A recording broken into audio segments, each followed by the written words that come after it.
오늘 우리가 함께 읽은 본문은 내 스스로 너 자신을 의지하지 말고 오직 하나님만을 의지하라 라고 말씀하고 있습니다.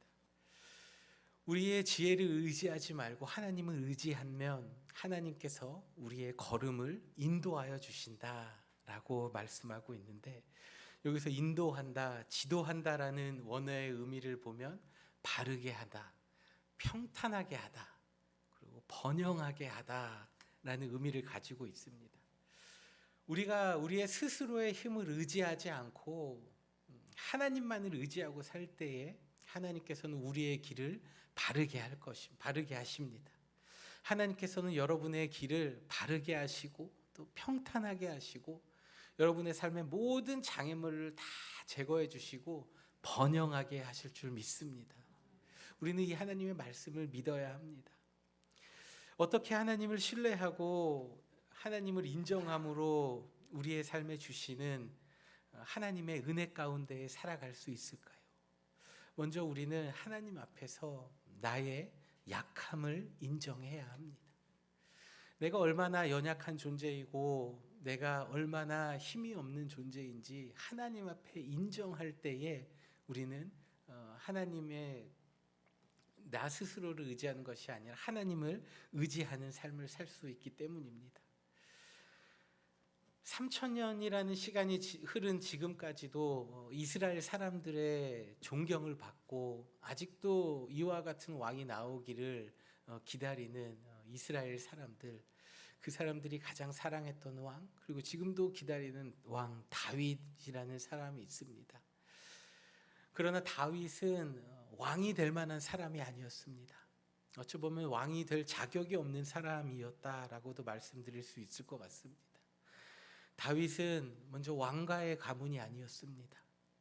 다윗은 그저 양을 돌보는 목동에 불과했습니다. 다윗의 집안은 유다 지파 이새의 아들이었지만 다윗의 아버지의 아버지의 어머니, 그러니까 롯이라는 여인인데 이 롯이 모압 여인으로 순수한 유대인의 혈통의 집안도 아니었습니다. 선지자 사무엘이 사울을 대신할 왕으로 기름 붓기 위해 다윗의 아버지 이새의 집을 찾아갔을 때에 다윗은 그 자리에 있지도 않았습니다. 사무엘은 다윗의 맏형인 엘리압을 보고 사무엘상 16장에서 이렇게 얘기합니다. 사무엘이 엘리압을 보고 마음에 이르기를 여호와의 기름 부으실 자가 과연 주님 앞에 있도다.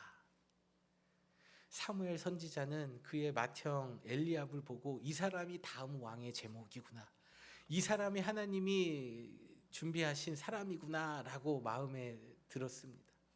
그러나 하나님께서는 그 다음에 7절을 보면은 이렇게 얘기하죠. 그의 용모와 키를 보지 말라, 내가 보는 것은 사람과 같지 아니하다 라고 말씀하십니다. 그래서 사무엘 앞에 다윗의 7명의 형들을 다 지나가게 합니다. 하나님께서는 아무런 말씀이 없으셨습니다. 그리고 다윗을 데려오라고 하고 다윗이 사무엘에게 앞을 지나갔을 때에 하나님께서 내가 선택한 사람이다 라고 말씀하셨죠. 다윗은 사울 후에 다음 왕으로 하나님의 선지자로부터 기름을 부음을 받았습니다. 그러나 그의 삶은 평탄하지가 않았습니다. 왕으로 기름 부음을 받았으면은 이제 왕이 될 수 있도록 교육도 받고 또 이제 왕으로서의 그런 이제 궁정에 살면서 왕으로서의 어떻게 할지를 배우고 옆에서 이제 보아야 되는데 다윗은 사울을 피해서 도망 다녀야 하는 신세, 비참하게 도망자로서의 삶을 살아야 했습니다. 다윗이 도망자로 살면서 그를 도와주어서 왕이 될 수 있도록 그를 도와줄 사람들이 있어야 되는데 다윗에게는 그런 사람들이 아무도 없었습니다. 힘이 있는 사람, 다윗을 서포트하고 다윗을 이렇게 이제 서포트할 수 있는 사람도 없었습니다. 왕족도 없었고 귀족도 없었고 힘 있는 사람, 재물이 많은 사람, 군사가 많은 사람 아무도 없었습니다. 다윗의 곁에는 사무엘상 22장에 이런 사람들만 있었습니다. 다윗이 아둘람 굴로 도망함에 2절 보면 환난 당한 자, 빚진 자, 마음이 원통한 자가 다윗에게로 400명 가량이 몰려들었다라고 성경은 말씀하고 있습니다. 다윗의 곁에는 힘이 있는 사람이 몰려드는 것이 아니라 힘이 없는 사람들, 연약한 사람들, 마음에 원통한 사람들, 빚진 자들, 이런 사람들이 몰려들었습니다. 그러나 훗날 우리가 알고 있는 것처럼 다윗은 그와 함께하였던 이러한 사람들과 함께 왕으로서의 정치적인 기반을 다질 수 있었고 전쟁에 나가서 승리할 수 있었습니다. 그래서 남유다의 왕이 되고 이후 남유다와 북이스라엘을 다스리는 통일왕국의 왕이 되었지요. 다윗의 삶을 보면은 왕으로서의 기름을 부음 받았지만 그 이후의 삶은 15년이라는 시간 동안 비참하게 도망을 다녀야 하는 신세에 있었습니다. 그를 지지해 줄 귀족이나 왕가의 가문, 심지어 그에게 기름 부었던 사무엘조차도 죽고 없었습니다. 자신을 지지해 줄 사람이 아무도 없었던 상황에서 다윗이 왕이 될 수 있었던 것은 그가 신실하신 하나님의 약속을 믿고 오직 하나님만 바라보았기 때문입니다. 자신의 힘으로 할 수 없는 상황에서 나의 약함을 인정하고 하나님의 도우심만을 간절히 바라보았기 때문입니다. 자신이 아둘람 굴에 숨어 있을 때에 자신을 찾아온 도와줄 힘이 없고 연약한 사람들, 오직 서름과 분노에 찬 이 사람들이 자기와 함께 하는 게 현실이고 비참한 모습이었지만 그는 시편 57편에서 이렇게 기도합니다. 내게 은혜를 베푸소서, 내게 은혜를 베푸소서. 자신을 도와줄 수 있는 힘 있는 사람이 아무도 없는 이런 참담한 현실 앞에서 다윗은 하나님 앞에 은혜를 베푸소서, 은혜를 베푸소서 간구하는 것이죠. 지금 내가 처한 상황과 또 나와 함께하고 있는 사람들을 보면서 원망하지 않고 오직 하나님께 은혜를 구했던 다윗의 모습. 하나님이 나에게 은혜를 베풀어 주시지 아니하시면 살아갈 수 없다는 자신의 연약함을 고백하고 하나님의 주권을 인정하고 있는 것입니다. 우리는 삶에서 마주하는 여러 상황들 가운데에서 다윗처럼 하나님의 주권을 인정하고 하나님께서 나에게 은혜를 베풀어 주시기를 간구하고 또 간구해야 합니다. 이것이 바로 나의 약함을 인정하고 하나님의 도우심을 바라보며 하나님께서는 하실 수 있다는 믿음을 가지고 살아가는 삶의 모습이라는 것이죠. 연약함을 인정한다는 것은 단순히 나는 아무것도 할 수 없습니다, 나는 힘이 없습니다 라는 것을 우리가 고백하는 것이 아니라 나는 할 수 없지만 하나님은 하실 수 있습니다. 하나님을 붙잡는 것, 하나님을 의지하는 것이 바로 하나님 앞에서 나의 약함을 인정하는 것입니다. 우리가 하나님 앞에서 나의 연약함을 인정할 때에, 하나님을 붙잡을 때에 하나님께서는 그때에 은혜를 베풀어 주십니다. 인간의 죄성은 모든 것이 평탄하고 모든 것이 좋을 때에는 하나님을 찾지 않습니다. 이것이 바로 죄의 모습이고 죄의 습성이죠. 하나님과 멀어집니다. 하나님을 찾으려 하지 않습니다. 그러나 삶에 어떠한 어려움과 고난이 있을 때 우리는 하나님을 찾게 되죠. 하나님을 붙잡게 되죠. 그래서 하나님께서는 어쩌면 우리의 삶에 여러 모양의 고난을 허락하시는 이유, 그 고난의 신비가 바로 나의 힘으로 해결할 수 없는 그 상황에서 오직 예수님만 바라보고 오직 예수님만 붙들라라는 것을 우리에게 가르쳐 주시기 위함인지도 모르겠습니다. 우리 예수님께서도 이 땅에서 오직 하나님만 바라보는 믿음과 순종의 삶을 사셨습니다. 예수님은 하나님의 아들입니다. 이 땅에서 부족함 없이 그 모든 능력을 가지고 이 땅을 살아가셨던 그 예수님께서도 자신의 연약함으로 인하여서 하나님 앞에 순종하고 하나님의 뜻에 따랐다라는 것이죠. 고린도후서 13장 상반절에 보면 그리스도께서 약하심으로 십자가에 못 박히셨다라고 말씀하고 있습니다.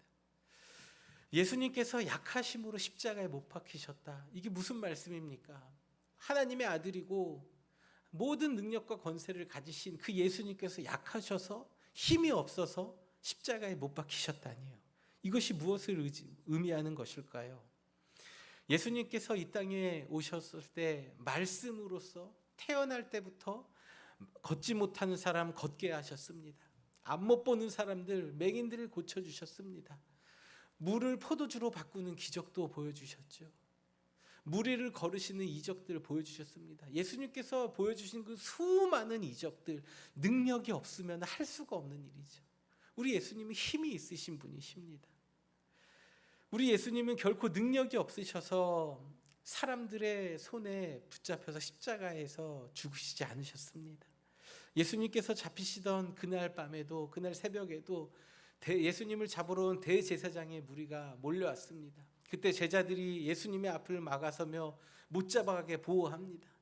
그 제자 중에 한 명 베드로는 칼을 빼서 대제사장의 종의 귀를 쳐가지고 귀가 땅에 떨어지는 그런 상황이 발생하죠. 그때 예수님께서는 그 종의 귀를 다시 만져주시고 고쳐주시고 이렇게 말씀하시죠. 이에 예수께서 이르시되 내 칼을 도로 칼집에 꽂으라. 칼을 가지는 자는 다 칼로 망하느니라. 너는 내가 내 아버지께 구하여 지금 12군단 더 되는 천사를 보내시게 할 수 없을 줄 아느냐. 내가 만일 그렇게 하면 이런 일이 있으리라 한 성경이 어떻게 이루어지겠느냐 하시더라. 아멘.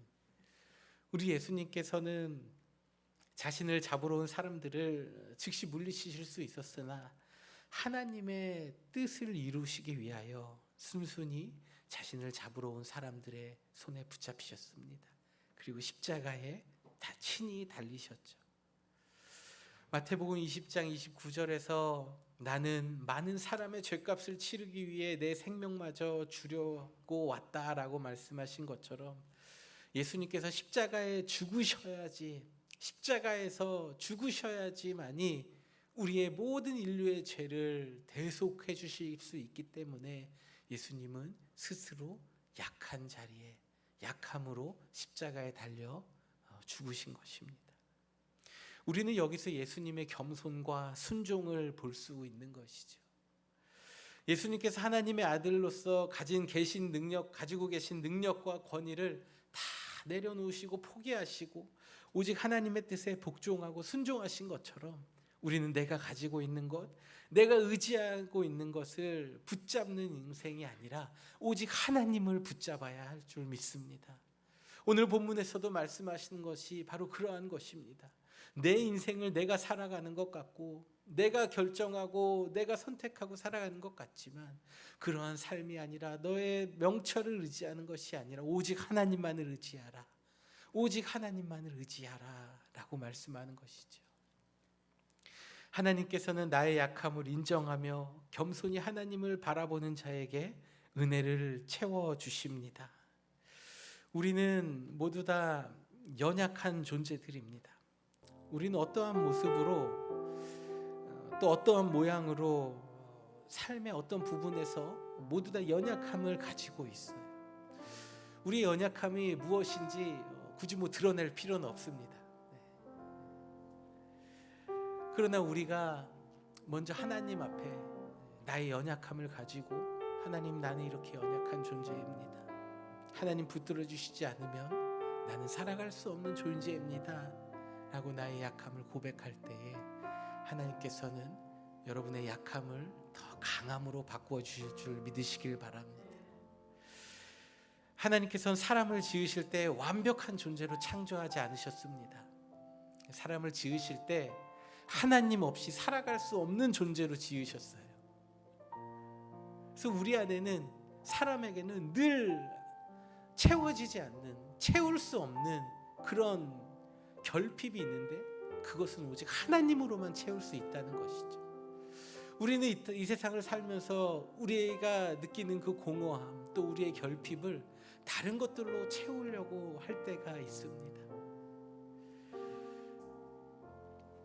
내가 가지고 있지 못한 것, 그리고 내가 가지기 위한 것을 채우기 위해서 살고, 또 내가 약한 것, 내가 부족한 것들은요, 보완하고 숨기고 드러나지 않도록 어떻게 해서든지 포장하려는 급급한 그런 삶을 살아갑니다.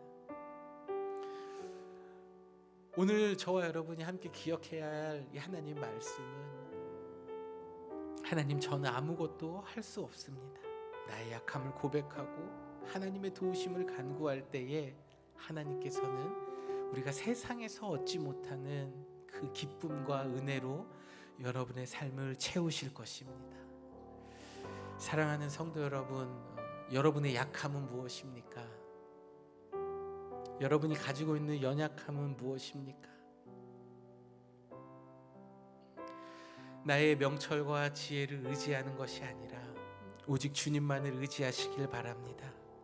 그리하여 나의 약함과 연약함을 통해서 은혜를 베풀어 주시며 약한 나를 강하게 하시는 그 주님 의지하며 하나님의 은혜로 살아가시길 주님의 이름으로 축복합니다. 우리 모두 자리에서 함께 일어나셔서 우리 결단의 찬양, 약할 때 강함 대신에 우리 하나님 앞에 믿음으로 올려드리도록 하겠습니다.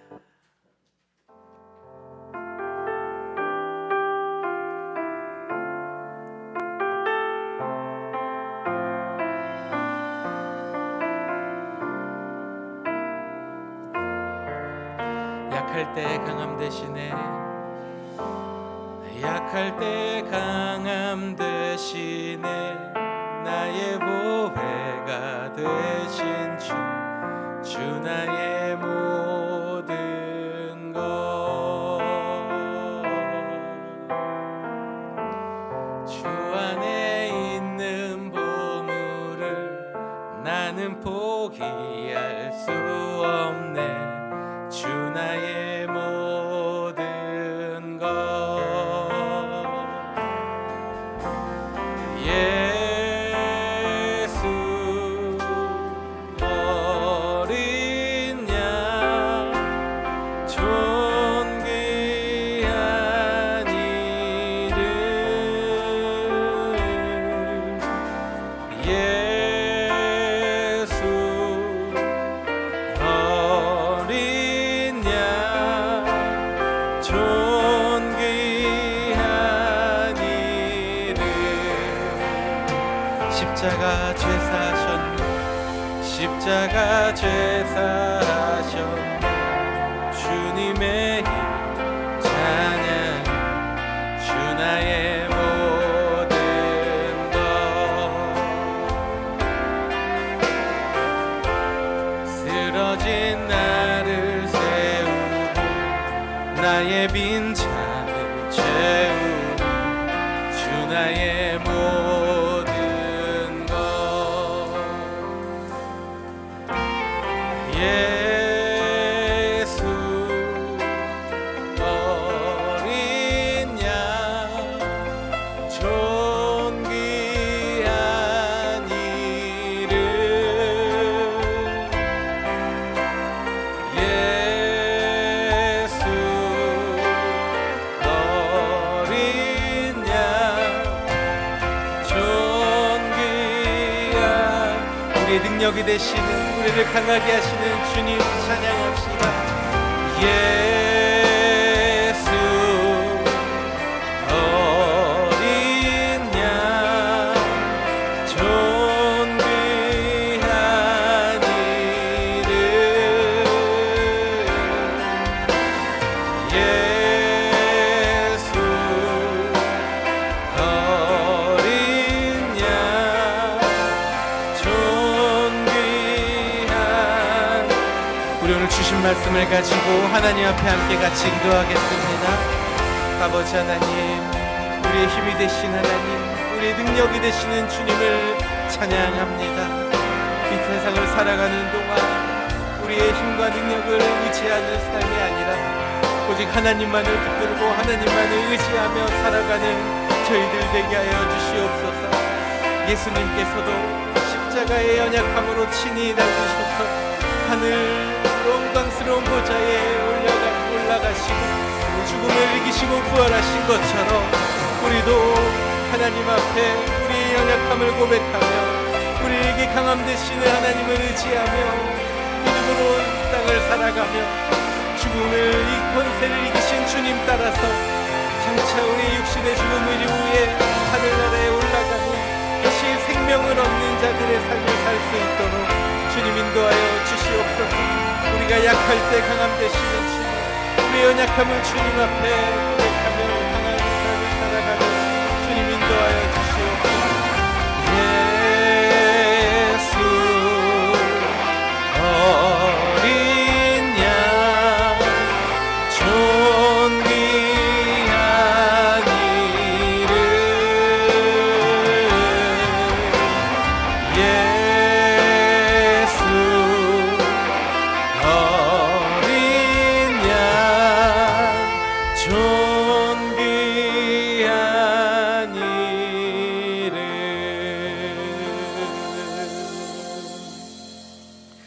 이제는 우리 주 예수 그리스도의 은혜와 하나님 아버지의 측량할 수 없는 사랑과 성령님의 감화, 감동, 교통, 역사, 인도하심이 우리의 힘과 우리의 명철을 의지하지 않고 하나님만 바라보며 하나님만 의지하며 나의 약함을 고백하며 하나님의 은혜를 간구하며 살아가는 다짐하는 이 자리에 머릿속에 모든 성도들 한 사람 한 사람 머리 위에 저들의 가문과 가정과 일터 가운데에 이제로부터 영원토록 함께 계시기를 간절히 축원하옵나이다.